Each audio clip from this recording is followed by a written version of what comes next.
10 squadre nastri di partenza per il campionato Under 16 provinciale. Nel girone A esordio casalingo per il Castelvetrano Selinunte. Allo stallone Castro di Campobello di Mazara i padroni di casa affrontano il Città di Carini in un match che mette in palio 3 punti importanti per partire con il piede giusto nella nuova stagione. Arbitra l'incontro il signor Flavio Indelicato della sezione di Agrigento, quando grazie all'ausilio delle immagini a cura di Mario Carpinteri scorgiamo i 22 protagonisti di questa sfida fare il loro ingresso in campo. Castelvetrano che si schiera con un 4-3-3 di fronte ad Ancona, Caradonna, Ferruggio, Alagna in Grasciotta, in mediana di Pisa, Parisi e Bellitti, tridente composto da Foscari, Di Maio e Bellafiore.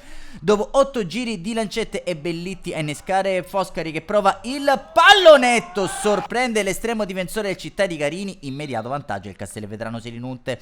3 minuti più tardi la punizione di Chiavetta respinta dai guantoni di Ancona. Padroni di casa che tornano ad offendere al 18esimo con la sfera messa dentro per Di Maio che cicca l'appuntamento con la sfera. Al 21esimo è Bellafiore con questa trivela a servire un cioccolatino da scartare a Bellitti, un assist in stile Lamin Yamal per il 2-0 del Castelvetrano Selinunte. Al 24esimo provano a battere un colpo gli ospiti con l'imbucata per Passarello che calcia da buona posizione mandando alto con il destro. Un minuto più tardi Chiavetta imbuca per Cascio, ci prova dal limite con il destro, ancora una volta i pronti riflessi di Ancona a negargli la gioia del gol.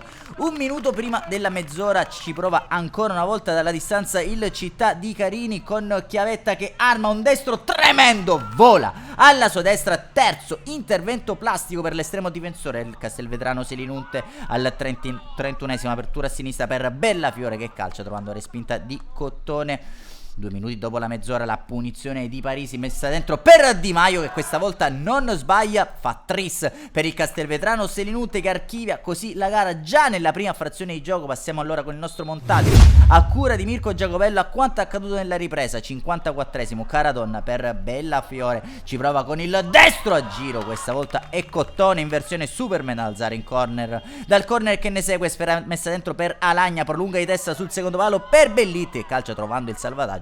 Sulla linea un difensore del Città di Carini inizia la girando dei cambi dentro Pavia e Mazzola in luogo di Foscari e Parisi, tocca a Montalba per Bellitti. 2 minuti dopo l'ora di gioco al 64esimo si riaffaccia in avanti il Città di Carini con caccia per Cascio che entra in area di rigore e calcia centrando il legno. Meriterebbe fortuna maggiore alle compagine ospite che ci riprova un minuto più tardi con la punizione di Candela respinta ancora da un Super Ancona dentro Caradonna e Finotti intanto per Bellafiore e Di Maio. Al 72esimo arriva anche il poker del Castelvetrano Selinunte, il entrato Finotti in azione personale resiste ad una carica, serve in Grasciotta che trova il diagonale vincente, il 4-0 del capitano. Il Castelvetrano Selinunte nel finale scampoli di gara per Bono e Bivona in luogo di Ingrasciotta e di Pisa. Non c'è più tempo allo stallone Castro di Campobello di Mazara. Castelvetrano Selinunte schianta Città di Carini per 4-0. Un saluto amici appassionati, appuntamento come al solito alla prossima.